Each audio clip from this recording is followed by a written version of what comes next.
Alabado sea el Señor. Muy buenos días, mis amados hermanos, que el Señor me les bendiga. Una vez más, acá en nuestra casa de oración, en la iglesia o en la sede de nuestra iglesia, Alfa y Omega, en la calle El Sol, acá en la ciudad de Coro, Estado Falcón. Hoy celebramos un día muy especial y damos gracias a Dios por todas las madres en este maravilloso día. Para nosotros la madre ha sido pues quizás uno de los regalos más extraordinarios que el Señor nos ha podido brindar, y creemos que en el amor de la madre hemos podido entender gran parte del carácter incondicional del amor divino. Por eso en este día queremos celebrar, felicitar a todas las madres en su día, y en especial a mi mamá. Quiero enviarle esta palabra de salutación y de felicitación en este maravilloso día que todos celebramos con muchísima alegría.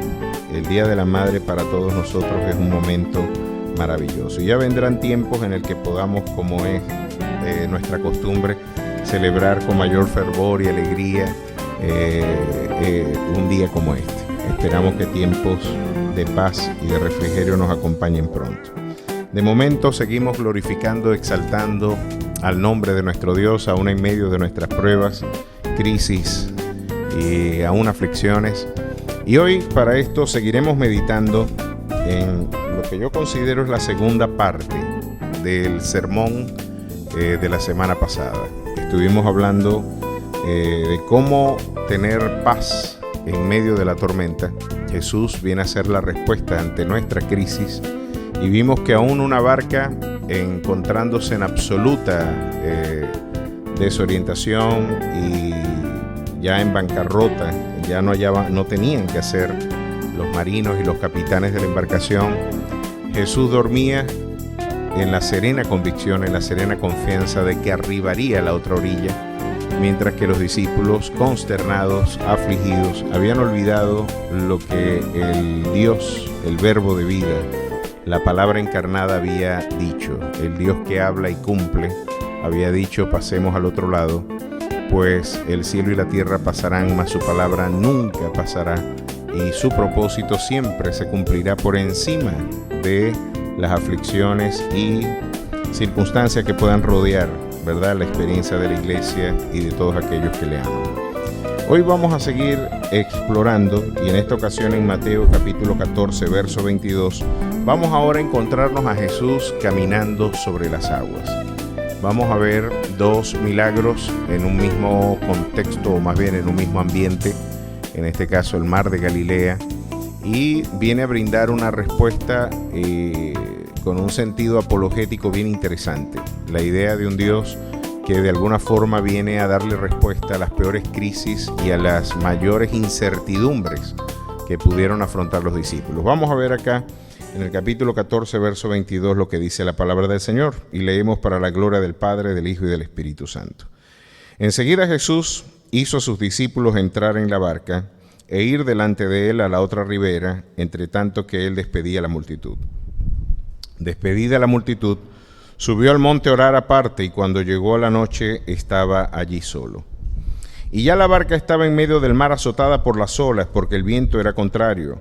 Mas a la cuarta vigilia de la noche, Jesús vino a ellos andando sobre el mar, y los discípulos, viéndole andar sobre el mar, se turbaron diciendo: ¡un fantasma!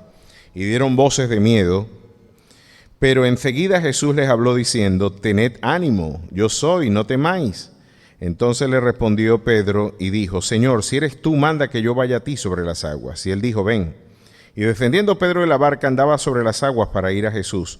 Pero al ver el fuerte viento, tuvo miedo, y comenzando a hundirse, dio voces diciendo: Señor, sálvame. Al momento Jesús extendió la mano, asió de él y le dijo: hombre de poca fe, ¿por qué dudaste? Y cuando ellos subieron en la barca, se calmó el viento. Entonces los que estaban en la barca vinieron y le adoraron, diciendo: verdaderamente eres Hijo de Dios. Una vez más, brinda testimonio de su gloria. Vamos a explorar esta preciosa enseñanza. Dios y Padre Celestial, gracias por este maravilloso día. Gracias porque con tu tierno amor, misericordia, bondad infinita en nuestras vidas, nos has guardado, nos has librado del mal. Tu gloriosa gracia, tu maravillosa misericordia, que es más dulce que la miel, Oh Dios maravilloso, hasta el día de hoy podemos dar testimonio de que nos has sostenido. Hoy queremos darte gracias, Señor, en medio de las circunstancias que hoy aquejan al mundo. Hoy tu iglesia, como siempre, podrá brindar testimonio de que tú eres sol, escudo, tú eres la roca eterna, cuya obra es perfecta y ninguna iniquidad hay en sus pasos. El Dios que es el ancla de nuestra fe, este maravilloso Dios que con su palabra nos ha anclado a una gloriosa esperanza, la esperanza maravillosa de los hijos de Dios. Hoy en este día, además de afirmar tu señorío en nuestras vidas, porque eres el Señor de nuestras vidas, eres el Señor aún de nuestras tormentas, eres el Señor de tu iglesia, eres el Rey de reyes y Señor de señores. Hoy queremos, oh Dios precioso, que una vez más tú nos bendigas con el ministerio de tu palabra, de que tú hables, edifiques, exhortes y consueles a tu pueblo, de que tiempos de refrigerio, paz y bendición acompañen a tu iglesia, y en momentos de incertidumbre, en momentos de consternación, en momentos de perplejidad, donde no tenemos una clara interpretación de los eventos, sé tú, oh Dios precioso, aquel caminante de nuestras tormentas, el que arriba nuestra barca, la barca de nuestra vida, y puede llevarnos a feliz puerto. En tu nombre esperamos, en ti confiamos, y por eso hoy te proclamamos, Rey y Señor de nuestras vidas. En Cristo Jesús. Amén y amén. Las circunstancias que involucraron a gran parte de los eventos que estuvimos viendo la semana pasada con referencia a Jesús, el Señor de las tormentas, nos ilustró algunos aspectos bien interesantes del carácter divino. El carácter de nuestro Dios es un carácter que, como bien lo pudimos ver, como un testimonio apologético. Por eso es tan interesante los milagros que se hicieron sobre el mar. Entre otras cosas, yo les estaba comentando de que para leer e entender gran parte del sentido, la pertinencia de estos eventos dentro del imaginario colectivo hebreo, dentro del universo simbólico, como Peter Berger y Thomas Luckmann lo llamaban, a ese conjunto de ideas, a ese conjunto de instituciones conceptuales que articulan la experiencia cultural de una comunidad o de un pueblo. Para la experiencia hebrea, el mar ocurre, ¿verdad?, su experiencia en el tiempo. Al igual que la vida, el mar de manera inadvertida y de manera súbita puede de alguna forma cambiar los escenarios, ¿verdad?, de una manera sorprendente.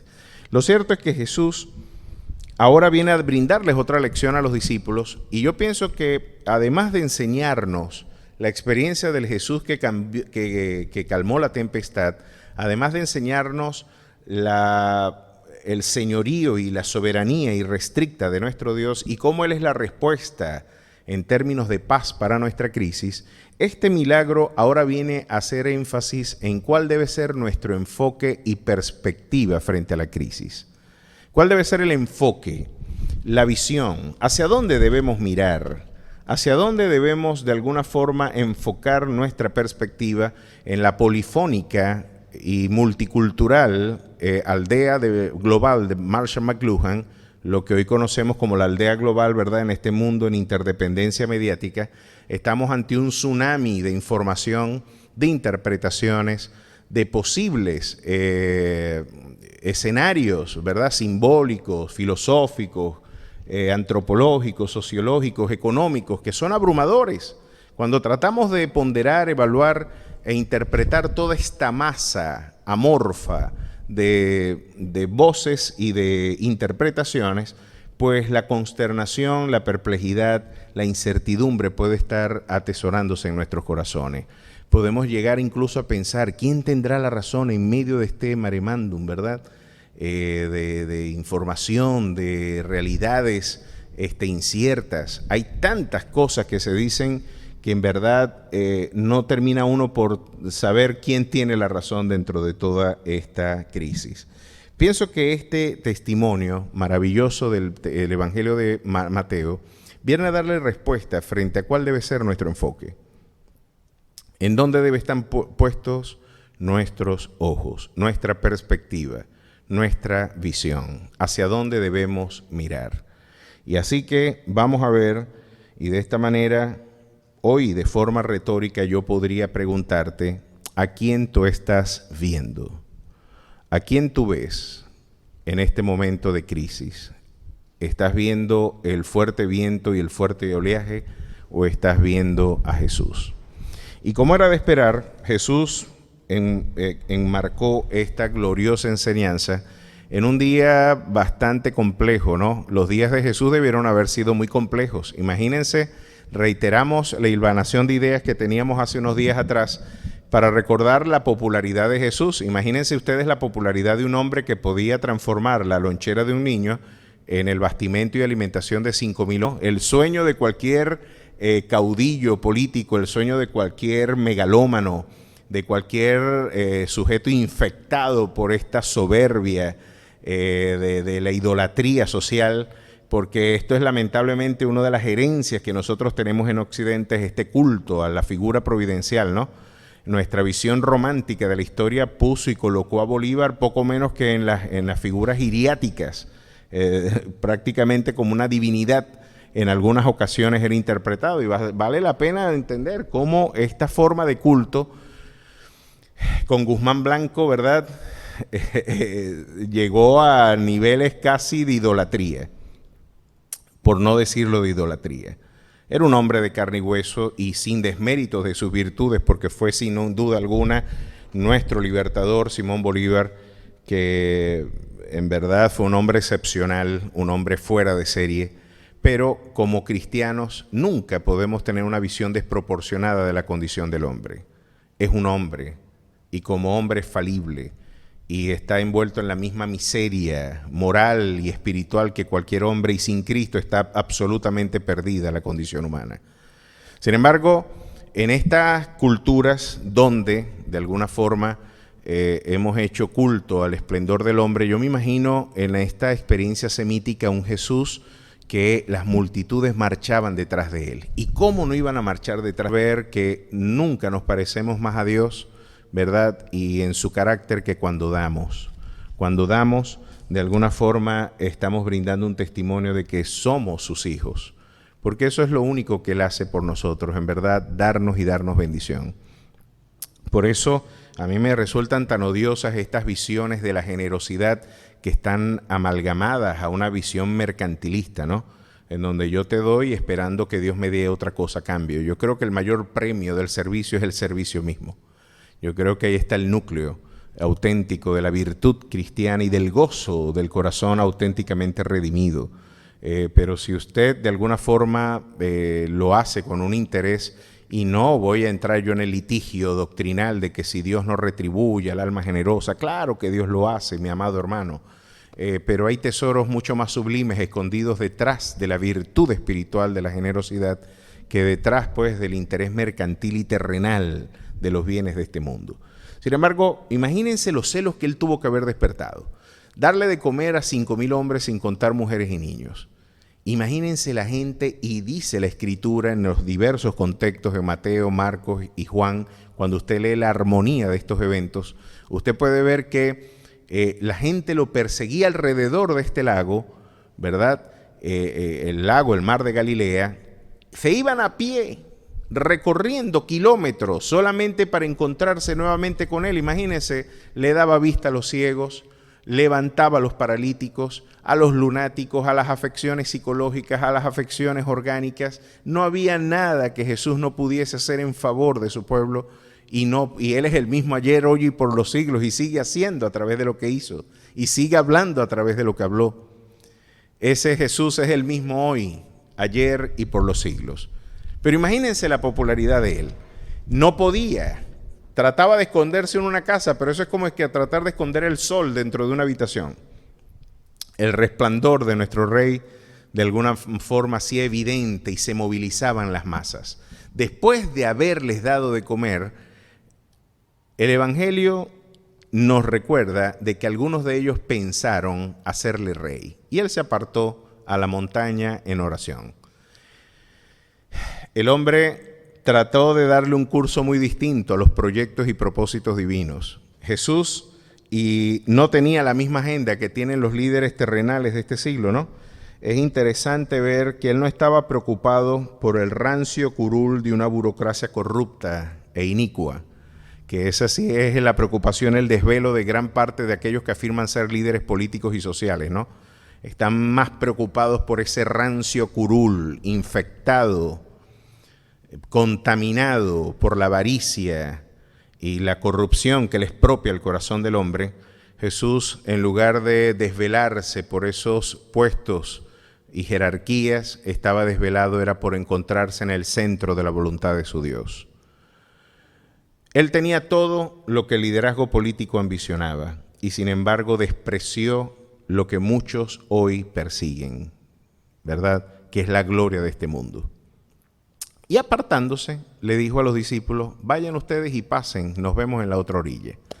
Y montó a sus discípulos una vez más en el mar y los discípulos dijeron, bueno, esta vez vamos a navegar sin el maestro. Y ya tenemos una lección previa que nos demostró que Él es el Señor aún de nuestras tormentas. Él es el Señor de nuestras circunstancias, el Dios de nuestras crisis, el Dios de nuestras pruebas. Y marcharon, pero dice la Escritura que pronto el viento les fue contrario y el oleaje era bastante fuerte que hacía difícil, impedía la navegación. De hecho, ya habían navegado unos 25 estadios, que es una trayectoria bastante, ¿verdad? Una trayectoria bien inquietante, y para hacerlo en la noche y en la madrugada después de un pesado día de servicio, imagínense de ustedes darles de comer a 25,000 personas y después empezar a remar, bogar mar adentro. Y lo interesante es que aún en nuestros momentos de mayor esplendor, nuestros momentos de mayor servicio, la agenda que debe perseguir el creyente es siempre bogar mar adentro, no quedarse en la orilla de la satisfacción. Debemos siempre ir más adentro, buscar penetrar siempre más allá de lo que el Señor de alguna forma nos ha comisionado, y debemos seguir creciendo en el conocimiento de la gracia y de la verdad de nuestro Rey y Salvador. Es muy fácil quedarse en la orilla, ¿verdad? Y de alguna manera regodearse con el triunfo de los panes y de los peces. Pero entonces Jesús les envía a bogar mar adentro en este momento, y de alguna forma Jesús, no desprevenido, observaba cómo los discípulos estaban fatigados ya navegando y ya cerca de la tercera vigilia. Yo me pregunto, o más bien usted se preguntará, ¿y qué tiene que decirle eso a la experiencia de la iglesia en el 2020, ¿verdad? Frente a la amenaza y la acechanza del COVID-19. Hoy nos encontramos en el 2020 con serias y con interesantes vientos contrarios. Tenemos varios vientos que están soplando en contra de nuestra barca, ¿es así o no? Tenemos preguntas, incertidumbres. El padre de familia responsable, la madre de familia responsable debe tener profundas inquietudes. Y muchos como iglesia estarán preguntándose, pero tenemos una comisión que cumplir, tenemos una labor que cumplir, y hoy el viento nos es contrario. El oleaje está impidiendo el que arribemos a la orilla, ¿verdad?, de nuestra comisión. Y parece todo ser una absoluta contradicción con la agenda de Jesús. Bueno, ya nos había el Señor sorprendido con algunas circunstancias que no esperábamos al estar nosotros sirviéndole. Sin embargo, vamos a ver qué nos espera en esta noche. En la tercera vigilia, imagínense, eso es el equivalente a las 3 de la mañana, porque la noche hebrea, ¿verdad? La vigilia comenzaba al caer el sol, y esas 12 horas eran fraccionadas en 4 segmentos, ¿verdad? La primera vigilia sería el equivalente de 6 a 9, la segunda de 9 a 12, la tercera de 12 a 3 y la cuarta vigilia de 3 de la mañana a 6 de la mañana, cuando sale el sol. Así que nos encontrábamos alrededor de las 3, 4 de la madrugada remando sin cesar. Imagínense el cansancio, imagínense el agotamiento.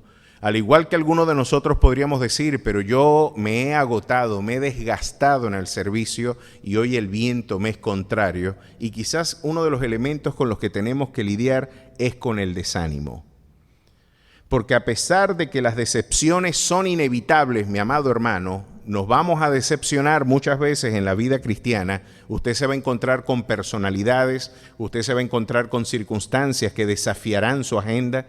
Usted se va a encontrar con personas que le brindarán oposición abierta e irrestricta a la comisión que Dios le ha delegado. Sin embargo, a pesar de que esa oposición es inevitable, porque forma parte de la consolidación del carácter en la fe, la decepción sí corre por cuenta suya. Usted decide administrar ese patrimonio espiritual y usted sabrá cómo responder frente a los desafíos de su entorno y frente a las circunstancias.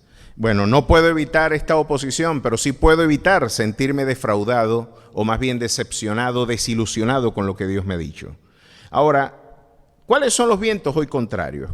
Pues hoy tenemos desde avispas japonesas asiáticas, no sé si han podido ver por los medios y ya las redes sociales ya han superado con creces a nuestros medios de comunicación, ¿no? En términos de alcance y la forma expedita en la que nosotros podemos tener información sobre algunos eventos. Pues estamos hablando de estas avispas gigantes japonesas asiáticas, unas avispas que son un auténtico peligro para, ¿verdad?, la ecología de nuestro hemisferio, entre otras cosas porque estas avispas vienen a destruir a las abejas y que son los principales factores de polinización, es decir, de reproducción vegetal, las que polinizan de flor en flor, visitando cada flor y las que permiten que los árboles se reproduzcan.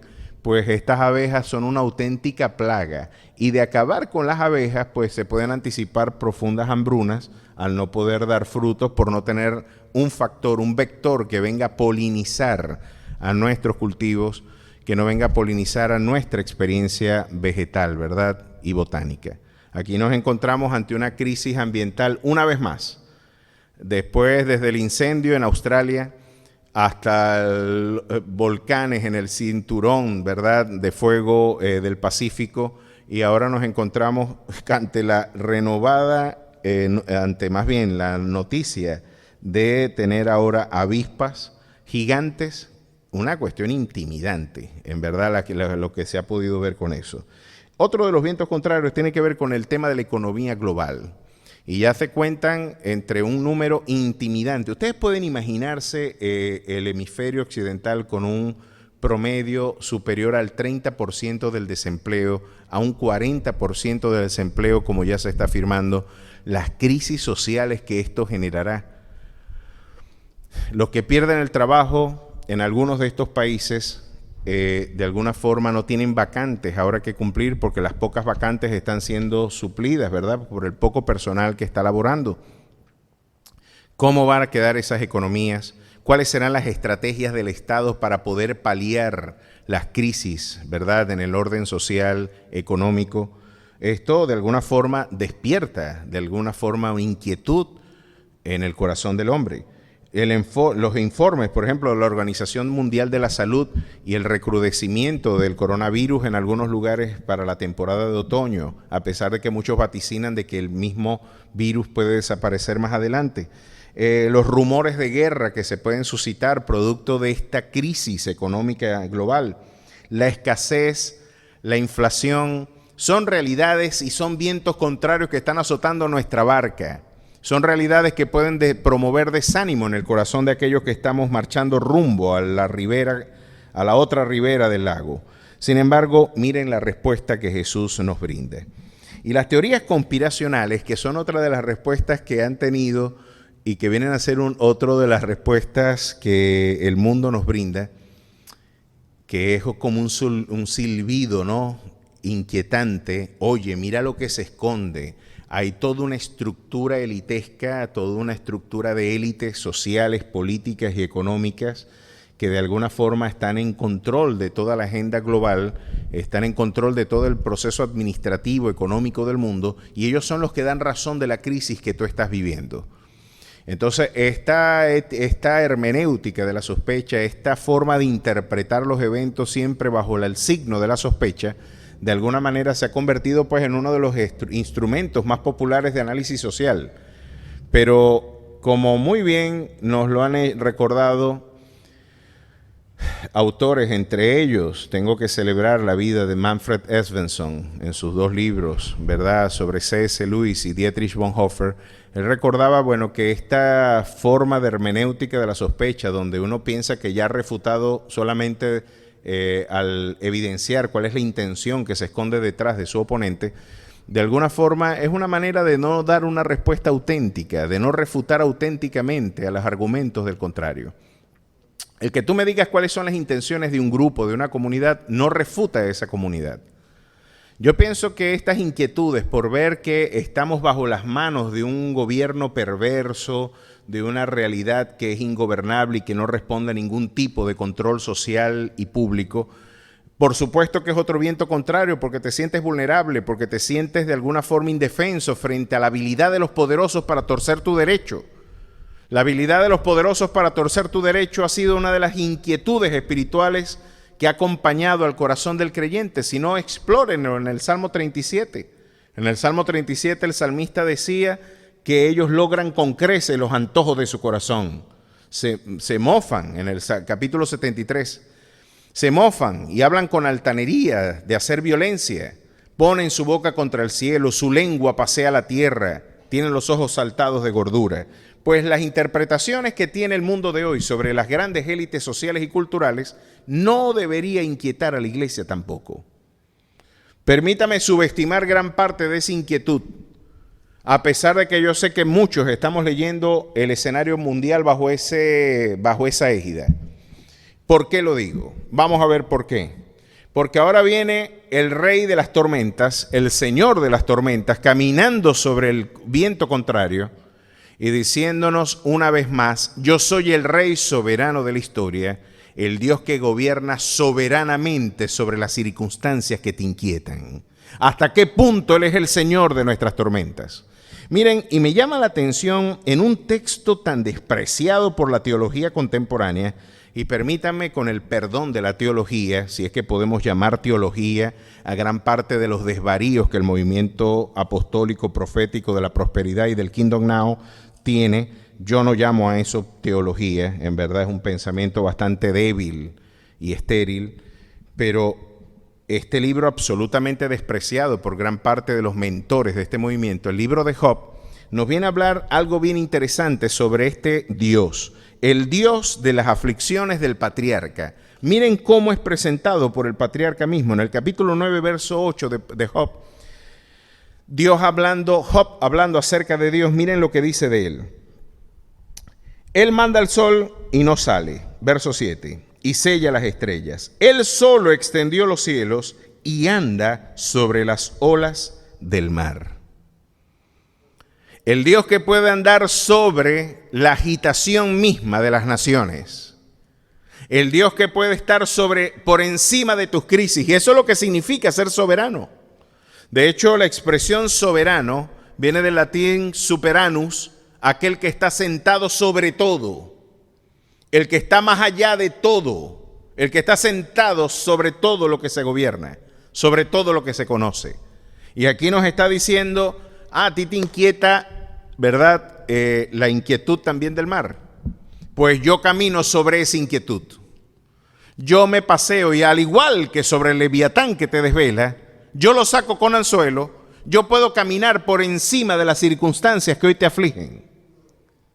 Ese es el Dios que viene a enseñarnos, y aquí es donde viene, mi amado hermano, mi amada iglesia, la necesidad de tú mantenerte en el enfoque correcto. Si tú permaneces mirando el viento y las olas, por supuesto que la ansiedad, la inquietud, aún la depresión, pues gobernará tu conducta. Pero si tú, por el contrario, por nada estáis afanosos, dice la Escritura, antes bien sean conocidas vuestras peticiones delante de Dios en toda oración y ruego, y la paz de Dios, que sobrepuja todo entendimiento, gobernará vuestros corazones y pensamientos en Cristo Jesús. Pues aquí entonces es un cambio de lo que Pablo nos afirmaba diciendo: tendrás que renovarte en tu entendimiento. Le has dado demasiado crédito a las élites, le has dado demasiado crédito a los factores y variables disruptivos de la estabilidad global, le has dado muchos créditos también a los factores antagónicos de la paz, cuando en realidad el que está al control del barco, el que está mandando la circunstancia, el que camina sobre las olas y sobre mis propias circunstancias y crisis, es el Rey de Reyes y Señor de Señores. A su nombre sea la gloria. Pues aquí es un asunto de perspectiva y de enfoque, ¿no? Gran parte de la ansiedad que hoy gobierna aún a la iglesia deriva de dónde está tu mirada, dónde está tu enfoque, dónde estás mirando. ¿Cuál es el objetivo de tu interpretación? Ahora miren hasta dónde puede llegar la soberanía de este Dios. En el capítulo 12 del libro de Job, ahora vamos a poner esto que parece ser en nota, en vocabulario simbólico, alegórico.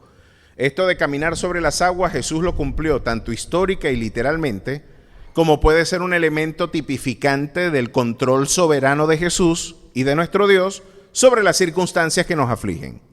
Miren cómo esta imagen verbal luego se traduce en un absoluto, en una interpretación de carácter geopolítico. Miren lo que dice acá en el capítulo 12, verso 18. Él rompe las cadenas de los tiranos y les ata una soga a sus lomos.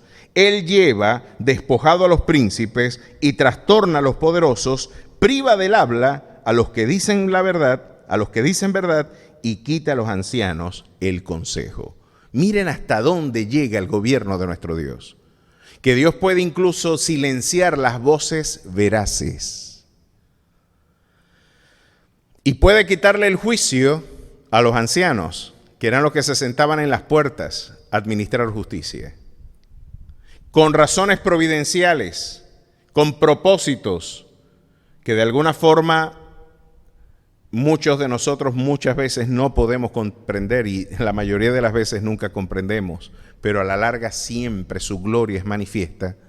De esa misma manera Él quiere decir: yo camino sobre las circunstancias que hoy te afligen. Yo soy el que rompo las cadenas de los tiranos. ¿Qué te parece? Miren lo que Dios está diciendo. Ahora vamos a poner esto más en vocabulario político, geopolítico contemporáneo. Salmo 33, 9, 11. Miren hasta dónde llega el gobierno del Señor de las tormentas. Capítulo 33, verso 9. Dice así la palabra del Señor, del libro de los Salmos. Ya estaba leyendo aquí de nuevo Job, pero miren lo que dice acá. Capítulo 33, verso 9. Porque Él dijo y fue hecho. Él sí decreta y Él sí se cumple. Lo que nuestro Dios dice.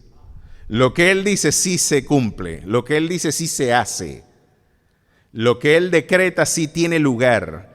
Y solo lo que Él decreta primero, que nuestros labios articulan, es lo que puede cumplirse en la historia. Miren lo que dice aquí.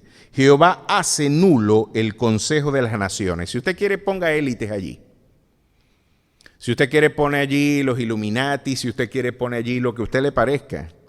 Pero mi Dios es el auténtico soberano de la historia, no las grandes élites terrenales, no los grandes portentos y consorcios económicos.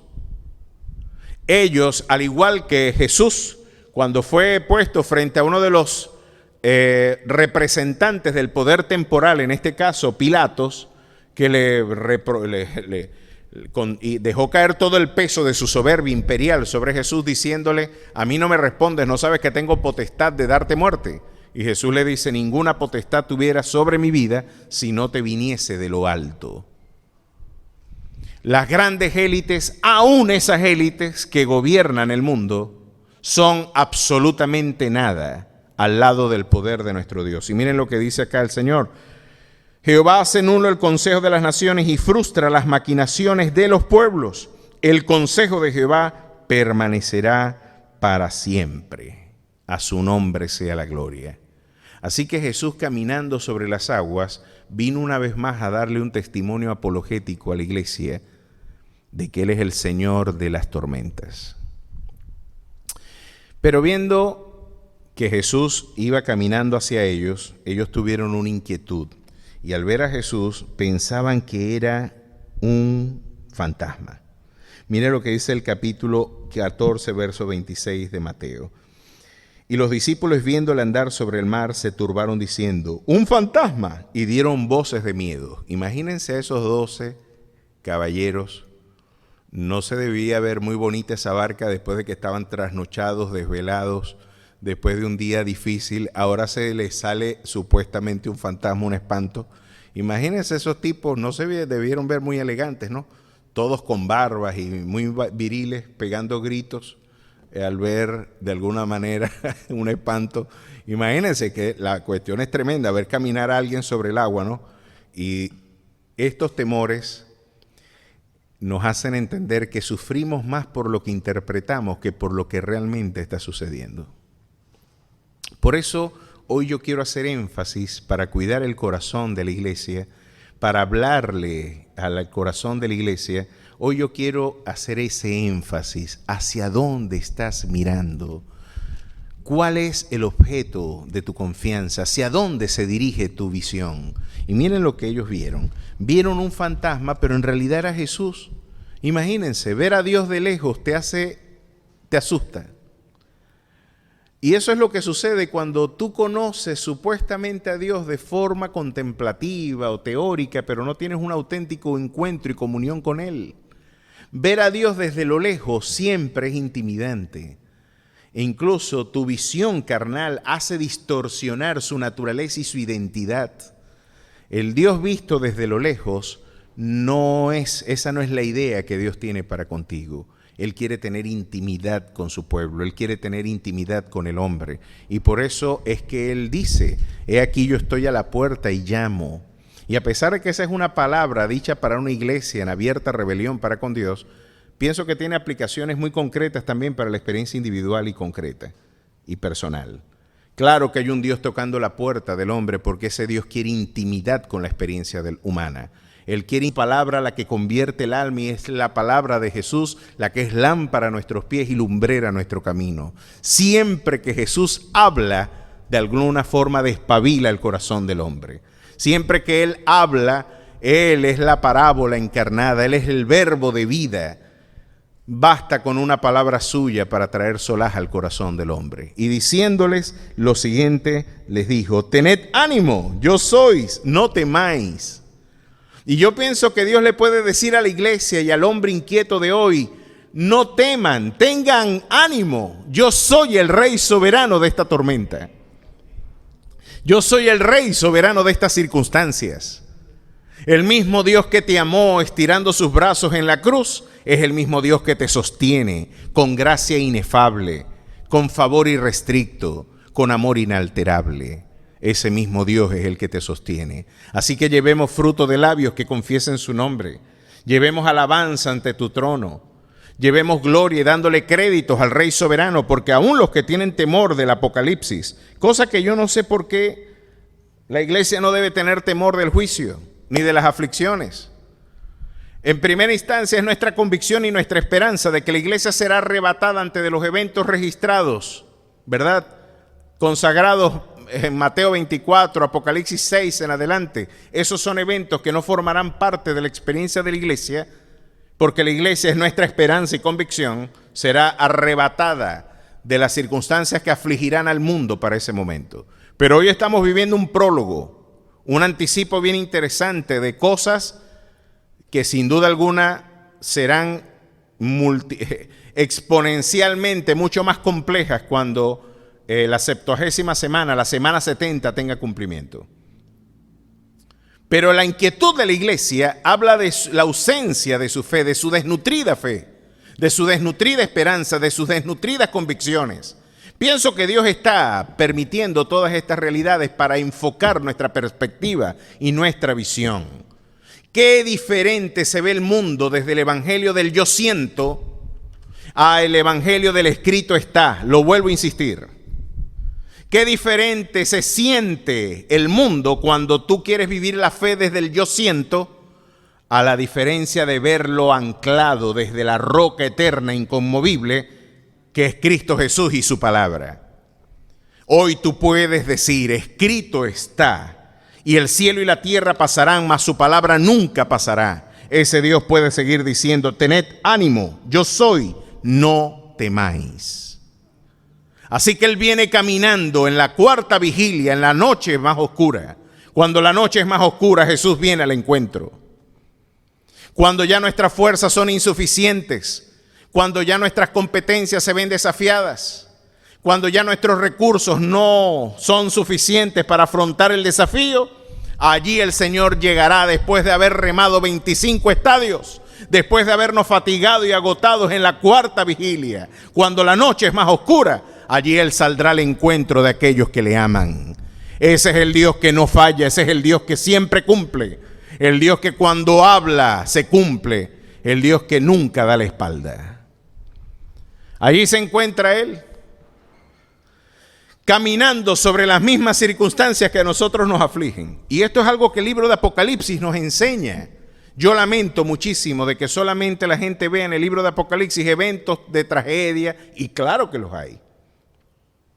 El libro de Apocalipsis es un libro donde el juicio de Dios, el día de la ira de Jehová, tendrá expresión. La mayor parte de sus capítulos consagran y evidencian esa realidad. Pero el libro de Apocalipsis también revela algo que el doctor Evis Carballosa nos recuerda. Muchos aspectos de la teología propia son consagrados en ese libro, es decir, de la naturaleza, del carácter mismo de Dios, del carácter. Para explorar el carácter y la naturaleza de Dios, el libro de Apocalipsis es un documento fascinante.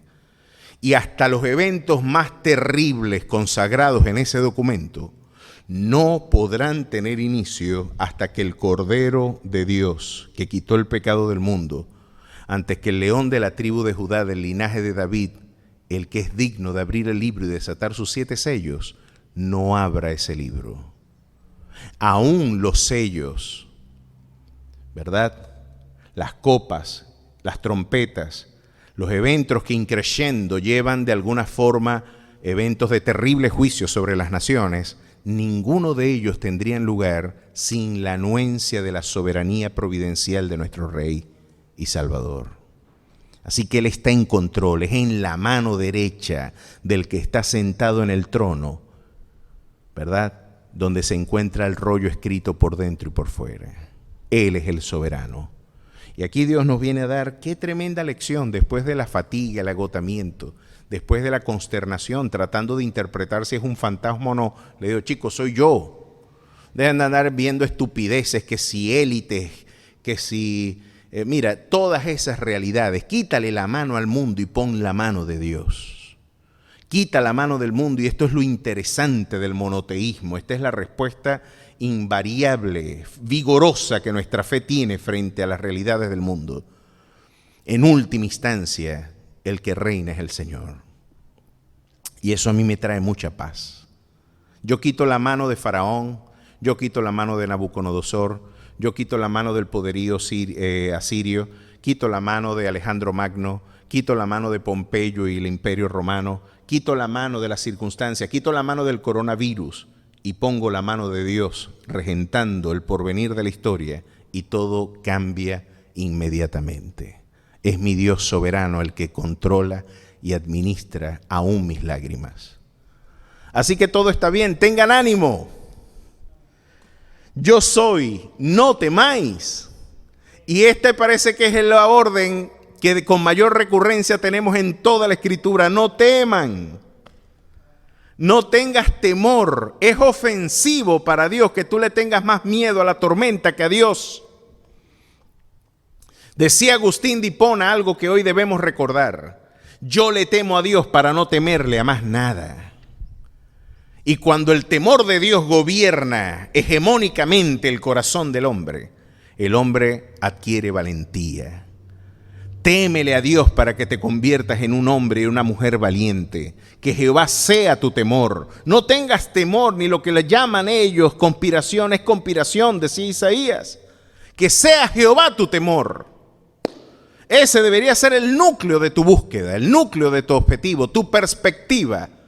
¿Hacia dónde estás mirando? Y entonces cuando esto sucedió, le respondió Pedro y dijo, Señor, si eres tú, manda que yo vaya a ti sobre las aguas. Y él le dijo, ven. Oye, debe ser espectacular. Imagínese usted caminar de la vela de Coro a Curazao. Qué bendición, ¿no? Yo me imagino lo extraordinario. Imagínese usted caminar sobre las aguas. Eso debe ser igual de fascinante que volar. Una experiencia maravillosa. Y para alguien que ama, y el que se crió en el mar suspira por el mar. De alguna forma, yo tengo amigos y familiares que se criaron en ese contexto y ellos no pueden vivir lejos de su costa. Me imagino pues lo lúdico de ese momento, lo maravilloso de ese momento si se pone en perspectiva adecuada, ¿no? Claro, para un hombre lleno de temores, quizás era una experiencia aterradora. Pero para alguien que estaba en absoluta perspectiva tuvo que haber sido una experiencia lúdica, una experiencia recreativa. Pero miren lo que pasó. Lo interesante es lo que viene ahora. Y dice, Pedro dijo, Señor, si eres tú, manda que yo vaya a ti sobre las aguas, y le dijo, ven. Y descendiendo Pedro de la barca, andaba sobre las aguas para ir a Jesús. Me imagino esos primeros pasos. Qué extraordinaria experiencia. El mar donde él había frecuentemente navegado para llevar la comida, aquello que le inquietaba, chico, que le quitaba, que le desvelaba, que se pudiera hundir, chico, ahora yo estoy caminando también sobre las aguas. Y todo esto bajo la invitación del Señor de las tormentas. Y le dijo, pero al ver el fuerte viento, tuvo miedo y comenzando a hundirse, dio voces diciendo, Señor, sálvame. Y miren dónde estuvo el problema de Pedro. Y esto ha sido objeto de recurrente exhortación y enseñanza a través de muchos siglos de la iglesia a peregrinar por la historia.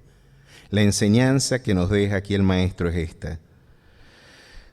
Pero al ver el fuerte viento, tuvo miedo. Y usted sabe que mirar y ver no es lo mismo.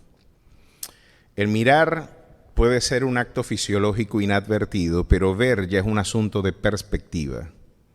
Ya es el enfoque de interpretación.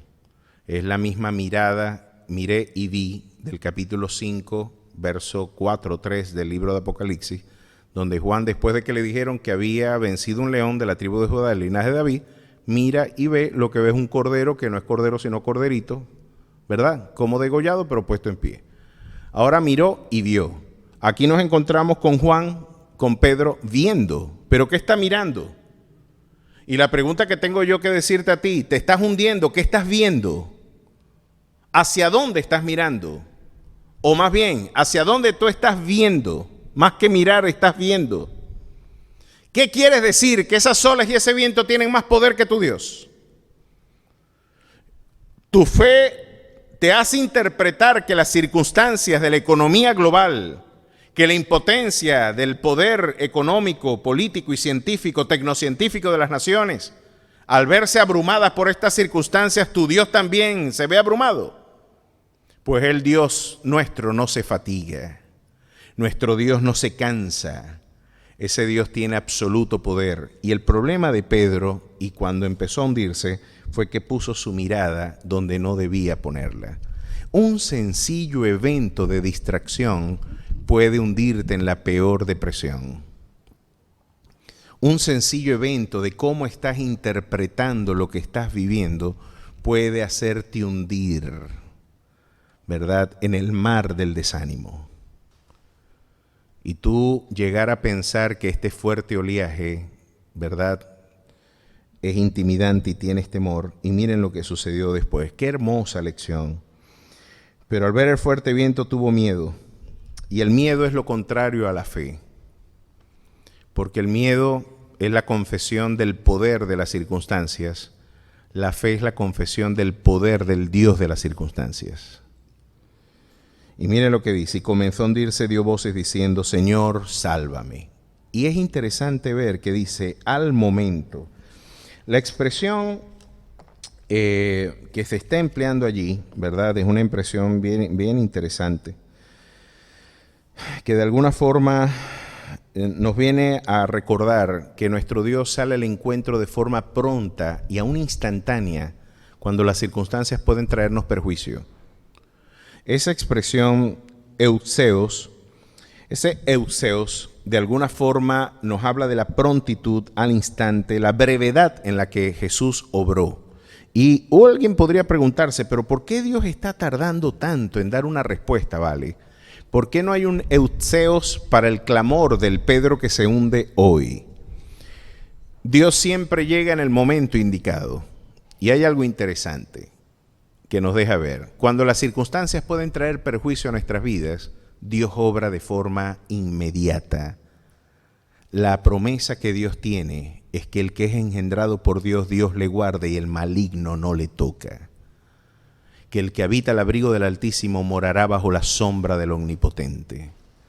Esa es la promesa que Dios dio. Y cuando eso no se cumple, ¿qué es lo que está pasando, vale? No, siempre se cumple. Lo que sucede es cómo tú lo interpretas. Dios no sale de inmediato al encuentro del clamor de un Pedro hundiéndose cuando lo que Dios quiere cambiar no es la circunstancia, sino el corazón del afligido. allí las cosas se tornan diferentes. Dios no cambia circunstancias cuando tiene un interés mayor en cambiarnos a nosotros. Dios está persiguiendo en muchas ocasiones, no que nuestras oraciones se cumplan, Señor, cambia estas realidades, cuando lo que persigue es algo mucho más ambicioso, transformar nuestras vidas. Y lo que esta lección nos deja es que nunca Dios permitirá algo que vaya en perjuicio nuestro, porque lo que sí va en perjuicio nuestro, Él obra inmediatamente.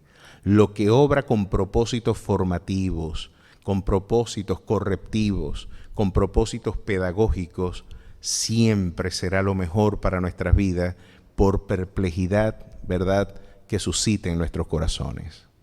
Aquí tenemos una extraordinaria enseñanza, pero generalmente nunca ese Dios te dejará hundir, sino que obrará de manera inmediata si lo que tú estás viviendo en realidad va en tu perjuicio. Si obra para tu bien, el Señor permitirá que eso permanezca solo el tiempo que sea necesario para ver su gloria reflejada en tu vida. Es interesante la anécdota del orfebre, que le preguntaban cuánto fuego necesitaba la pieza de oro, ¿verdad?, para poder ser interpretada como una pieza ya culminada. El orfebre dio una respuesta interesantísima que tiene profundos paralelos con la enseñanza bíblica. Él le dijo, si le doy mucho fuego, pongo opaco el mineral, pero si no le doy el fuego necesario, las mismas impurezas del mineral hacen opaco la pieza. El momento en el que yo sé que la pieza está perfecta es cuando yo puedo ver reflejado mi rostro en el anillo o en la pieza que es objeto de mi trabajo de orfebrería. Miren qué interesante. Pienso que Dios podría decir lo mismo diciendo, yo no dejaré tranquilo esto hasta que no cumpla mis propósitos y yo no pueda ver reflejada mi gloria en aquella obra que ya comencé. Así que, mientras tanto, el Señor nos invita a que lo miremos a Él. Que no miremos la escasez, sino que miremos su palabra, la que habla y se cumple diciendo, mi Dios suplirá todo lo que os falte en sus vidas, conforme a sus riquezas en gloria. Que no mires las circunstancias y el poder de los poderosos para torcer el derecho, porque Él es el que Dios que controla, el Dios que hace nulo el consejo de las naciones. Miren qué interesante. Y frustra las maquinaciones de los pueblos. Es el consejo de Jehová el que permanece para siempre. El Dios que puede hacer nulo el consejo de los poderosos que supuestamente hoy violentan nuestro porvenir.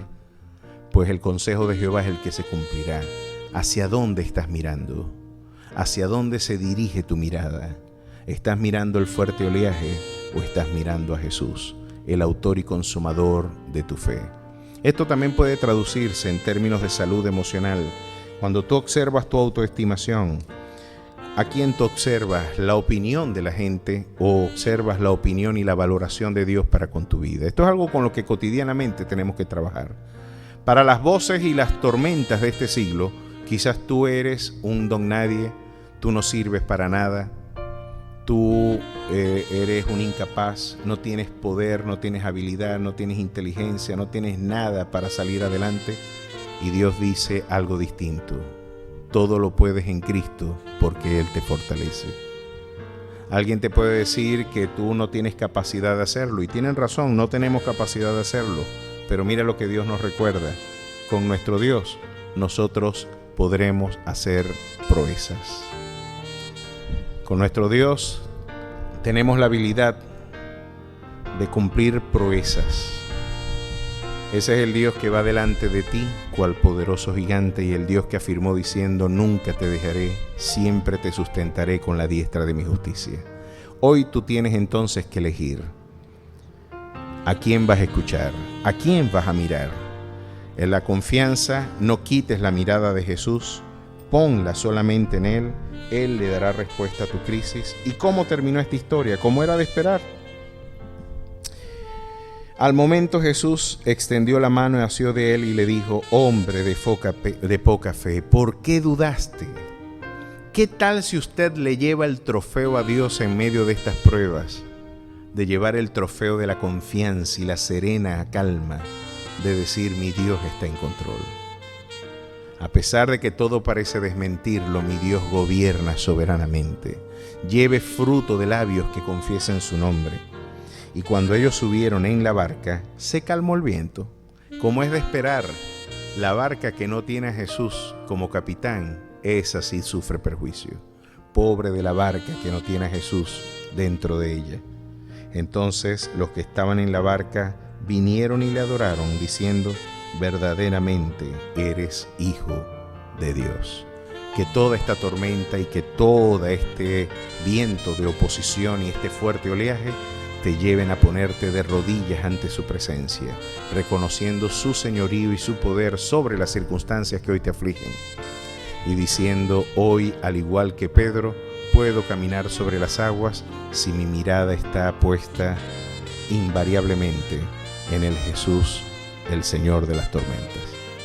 Que el Señor me les bendiga, que el Señor les guarde, y ojalá que estas palabras para algún amigo o amiga que nos escuche, que seguramente quieren hacer de Jesús el capitán de sus vidas, aquellos que quieren decirle a Jesús: yo quiero que tú tomes el control de mi barca, yo quiero que tú tomes el control de mis circunstancias, allí donde tú te encuentras, si estas palabras hoy han hablado a tu ser, esta es la palabra de fe que predicamos. Si tu boca confesare que Jesús es el Señor, si en tu corazón tú creyeres que Dios le levantó de entre los muertos, tú serás salvo. Yo te invito a que repitas conmigo, allí donde tú te encuentras, cierra tus ojos y olvídate de tu entorno, de las personas que te acompañan, y repite conmigo estas palabras: Señor Jesús, yo creo en tu palabra. En respuesta a ella, yo me acerco a ti. Perdona mis pecados. Escribe mi nombre en el libro de la vida. Séllame, bautízame con tu Santo Espíritu y haz de mí una nueva criatura. En Cristo Jesús. Amén y amén. Si esas palabras usted las ha dicho con absoluta sinceridad, la palabra del Señor dice que el que a mí viene yo no le echo fuera. Así que el Señor pronto, tan pronto como asistió a Pedro, hoy quiere tomarte de tu mano, sacarte de la tormenta, montarte en la barca y llegar de forma pronta, expedita y con calma al puerto seguro, allá en aquella provincia donde Jesús una vez más brindaría testimonio de su gloria. Que el Señor me les bendiga y que el Señor me les guarde. Un fuerte abrazo para todos.